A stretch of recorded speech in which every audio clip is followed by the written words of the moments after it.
Hey boys and girls, welcome back to Mathematics Grade 4. So today's lesson is about mental maths and we're going to talk about multiplication facts of units by multiples of 1000. Now in term 1 we discussed multiplication facts for 10 and 100 and now we're moving on to 1000. And I'm sure you can remember how easy that lesson and work is. So let's see, after this lesson, you should know the following. What are multiples? So we are going to recap that. The multiples of 1000 and rules when you multiply by 1000. So what is multiples or a multiple?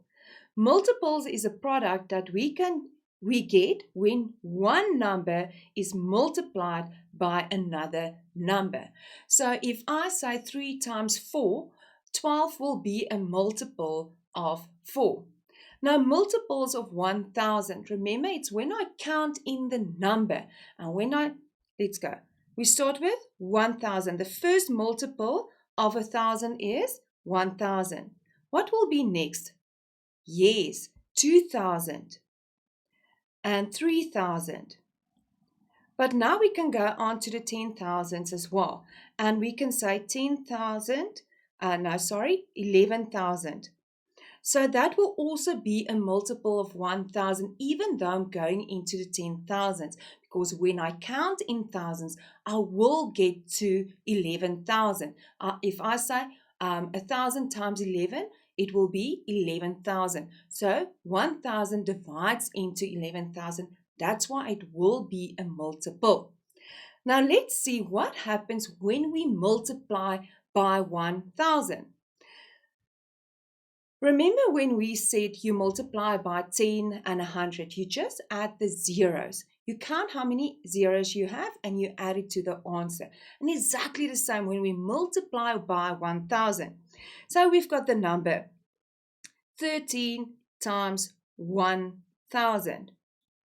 And this is part of mental maths. It's a quick calculation. Because you know the rule of multiplying by 10, hundreds, or 1000, I just have to add the zeros at the end. So 3 times 1 will give me 13. And how many zeros do I see? 1, 2, 3. So I add 3 zeros. That's how quick it is. If somebody tells you 13 times 1000, you go 13,000. It's a mental maths calculation. A mental math calculation is where I don't have to use pen and paper. I can do it quickly in my mind. Let's try another one. So for instance, I say 40 times 2000. Now you know the rule. I can leave the zeros at first. So I can say 4 times 2 equals to 8. How many zeros do I have? 1, 2, 3, 4. So how many zeros do I need to add? 1, 2, 3, 4. So 40 times 2000 will give me 80,000. So boys and girls, that's how easy it is to work with multiples of 10, 100 and 1000. Have fun with this and be quick in your head. Goodbye, boys and girls.